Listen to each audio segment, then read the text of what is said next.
ఓం నమ శివాయ. అందరికీ నమస్కారం అండి. ఈ నెల 15 నుంచి ఆషాఢమాసం ప్రారంభమై ఆగస్టు 12 వరకు నెల రోజులు ఆషాఢమాసం ఉంటుంది. ఈ ఆషాఢమాసంలోనే గుప్త నవరాత్రులు అలాగే గురుమౌఢ్యమి ఏర్పడుతుంది. ఈ గురుమౌఢ్యమిలో శుభకార్యాలు నిషేధం. గురుమౌఢ్యమిలో చేయకూడని శుభకార్యాలు ఏమిటి, ఆషాఢమాసం పూజా విధానం, నియమాలు, అలాగే గుప్త నవరాత్రుల్లో వారాహిదేవిని ఎలా పూజించాలి, ఆచారం లేని వారు కూడా అమ్మవారిని పూజించవచ్చా, ఈ 9 రోజులు అమ్మవారిని పూజించలేని వారు ఎన్ని రోజులు పూజ చేసుకోవచ్చు, ఇలాంటి విషయాలన్నీ ఈ వీడియోలో క్లుప్తంగా తెలుసుకుందాం. ముందుగా ఈ వీడియోకి ఒక లైక్ కొట్టి ప్రతి ఒక్కరూ ఓం నమ శివాయ అని కామెంట్ చేయండి. తన భక్తులను కంటికి రెప్పలా కాపాడే తల్లి ఆ వారాహి అమ్మవారు. ఈ ఆషాఢంలో వారాహిదేవిని ఆరాధిస్తే మీ జీవితంలో ఎదురయ్యే అడ్డంకులన్నీ, కష్టాలన్నీ తొలగిపోతాయి. ఇక ఈ ఆషాఢ మాసంలో గుప్త నవరాత్రులకు సంబంధించి వారాహిదేవిని ఎలా పూజించాలి, అమ్మవారికి సమర్పించాల్సిన నైవేద్యాల గురించి తెలుసుకుందాం. ఈ నెల జూలై 15 నుండి 23 వరకు మొత్తం 9 రోజులు గుప్త నవరాత్రులు జరగబోతున్నాయి. గుప్త అంటే రహస్యం అని అర్థం. అంటే ఈ నవరాత్రుల్లో అమ్మవారిని రహస్యంగా నిష్ఠతో పూజిస్తే కోరిన కోరికలు నెరవేరుతాయని పండితులు వివరిస్తున్నారు.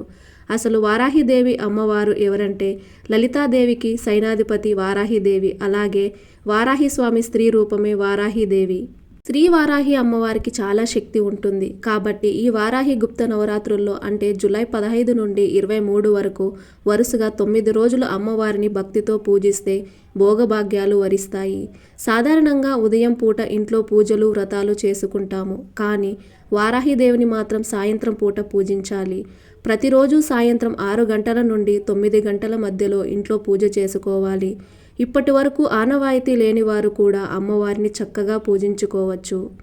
వారాహిదేవి చిత్రపటాన్ని మీ పూజ గదిలో పెట్టుకొని ప్రతిరోజు దీపారాధన చేయాలి. మొదటి రోజున అంటే జూలై 15వ తేదీన మీ పూజా మందిరంలో చిన్న కలశాన్ని ఏర్పాటు చేసుకుని పూజ చేసుకోవాలి. 9 రాత్రులు పూర్తయిన తర్వాత అమ్మవారి పీఠం కదిలించి ఉద్వాసన పలకాలి. అయితే జూలై 24 శుక్రవారం వచ్చింది కాబట్టి ఆ రోజున ఉద్వాసన పలకకూడదు. కాబట్టి ఎవరైతే 9 రోజులు అమ్మవారిని పూజిస్తారో అలాంటి వారు జూలై 25 శనివారం రాత్రిపూట అమ్మవారి పీఠం కదిలించి ఉద్వాసన పలకాలి. అయితే పూజలో కలశం పెట్టలేని వారు మీరు ఇంట్లో ఎలా అయితే పూజ చేసుకుంటారో అలాగే వారాహిదేవి ఫోటో ముందు నెయ్యి దీపం వెలిగించి దీపారాధన చేసుకోండి. ప్రతిరోజు సాయంత్రం పూట ఇల్లంతా శుభ్రం చేసుకుని అమ్మవారి పటం ముందు దీపం వెలిగించి నైవేద్యం పెడితే సరిపోతుంది.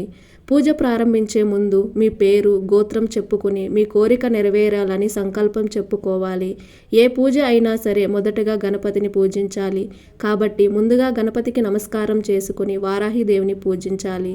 వారాహిదేవికి ఎర్రటి మందార పూలంటే మహాప్రీతి.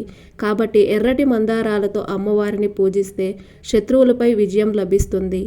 అలాగే ఎర్రని తామర పువ్వులతో అమ్మవారిని పూజిస్తే ఐశ్వర్య వృద్ధి కలుగుతుంది, అప్పుల బాధలు తీరుతాయి. అలాగే కనకాంబరాలతో అమ్మవారిని పూజిస్తే మీ కుటుంబంలో సంతోషం, ప్రశాంతత లభిస్తాయి. అలాగే మల్లెపూలతో అమ్మవారిని పూజిస్తే మానసిక ప్రశాంతత, లక్ష్మీ కటాక్షం సిద్ధిస్తుంది. ఇక శంకు పూలతో పూజ చేస్తే శని దోషాలు, జాతక దోషాలు తొలగిపోతాయి. ఎర్ర గన్నేరు పూలతో పూజిస్తే ఉద్యోగంలో ప్రమోషన్లు, వ్యాపారంలో లాభాలు పెరుగుతాయి. ఈ విధంగా వివిధ రకాల పూలతో వారాహిదేవిని పూజించవచ్చు. అలాగే ఈ నవరాత్రుల్లో కందగడ్డ దీపం వెలిగిస్తే అమ్మవారి కరుణ, కటాక్షాలు వెంటనే లభిస్తాయి. ఒక కందగడ్డను తీసుకుని శుభ్రంగా నీటితో కడిగి కందగడ్డపై భాగంలో గుంటలా చేసి అందులో నువ్వుల నూనె పోసి ఒత్తులు వేసి దీపం వెలిగించాలి. ఈ దీపాన్ని మీ పూజ గదిలో వెలిగించి పసుపు, కుంకుమ, గంధంతో బొట్లు పెట్టి ఓం వారాహి దేవతాయ నమః అనే మంత్రాన్ని జపించాలి. అనంతరం ఆ దీపం వద్ద తేనె, దుంపలు, బెల్లం ముక్క వంటి నైవేద్యం సమర్పించాలి. కంద దీపం కొండెక్కిన తర్వాత ఆ గడ్డను గోమాతకు ఆహారంగా తినిపించాలి. అలాగే ఈ ఆషాఢ మాసంలో ప్రతిరోజు స్నానం చేసి వారాహి అమ్మవారికి సంబంధించిన కొన్ని ప్రత్యేక నామాలు చదువుకుంటే చాలా మంచిదని పండితులు చెబుతున్నారు. ఆ నామాలు ఏమిటంటే పంచమి, దండనాథ, సంకేత, సమయేశ్వరి, సమయ సంకేత, వారాహి, ప్రోత్రిని, వార్తాలి, మహాసేన, ఆగ్నచక్రేశ్వరి, ఆరిగ్ని, శివ. ప్రతిరోజు ఈ 12 నామాలు చదువుకుంటే చాలా మంచిది. దీన్నే వారాహ వజ్ర పంజర స్తోత్రం అని అంటారు. అలాగే వారాహీదేవికి సమర్పించాల్సిన నైవేద్యాలు ఏమిటో తెలుసుకుందాం. వారాహీదేవి భూగర్భానికి అధిపతి కాబట్టి భూమిలో పండే దుంపలన్నీ అమ్మవారికి నైవేద్యంగా సమర్పించవచ్చు. చిలకడ దుంప, బీట్రూట్ ఇలా ఏవైనా సరే దుంపలను ఉడకబెట్టి అమ్మవారికి నైవేద్యంగా పెడితే భూమి కొనుగోలు యోగం అలాగే మీ సొంతింటి కల త్వరగా నెరవేరుతుంది.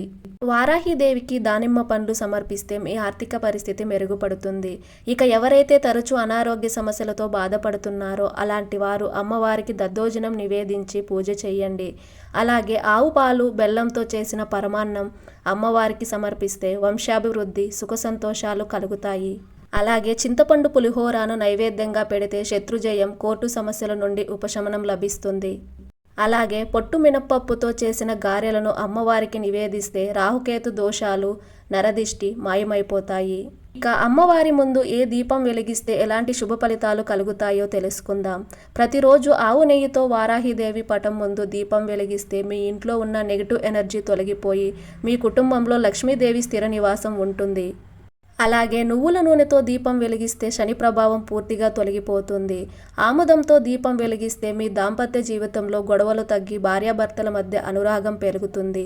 అలాగే కొబ్బరి చిప్పలో నువ్వుల నూనె లేదా ఆవు నెయ్యి పోసి దీపం వెలిగిస్తే మీరు అనుకున్న పనులన్నీ త్వరగా పూర్తవుతాయి. ఇక 5 ఒత్తులు వేసి దీపారాధన చేయడం వల్ల పంచభూతాల అనుగ్రహం కలిగి అఖండ ఐశ్వర్యం సిద్ధిస్తుంది.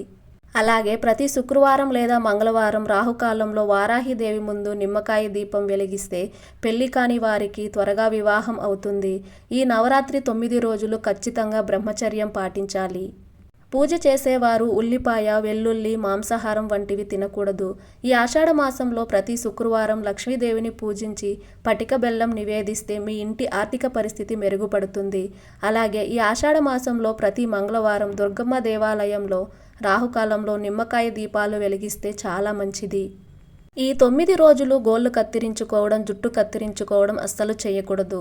ఈ నవరాత్రుల్లో ఏదో ఒక రోజున ఒక ముత్తైదును మీ ఇంటికి పిలిచి తాంబూలంలో గాజులు, పసుపు, కుంకుమ ఇచ్చి ఆశీర్వాదం తీసుకోండి. ఈ నవరాత్రిలో పేదవారికి అన్నదానం లేదా వస్త్రదానం చేయడం వల్ల మీ కుటుంబం మొత్తానికి శుభ ఫలితాలు కలుగుతాయి. ఈ వీడియో మీకు నచ్చినట్లయితే ఒక లైక్ కొట్టి మన ఛానల్ని సబ్స్క్రైబ్ చేసుకుని మీకున్న ధర్మ సందేహాలకు మాకు కామెంట్ ద్వారా తెలియజేయండి. ఓం నమః శివాయ.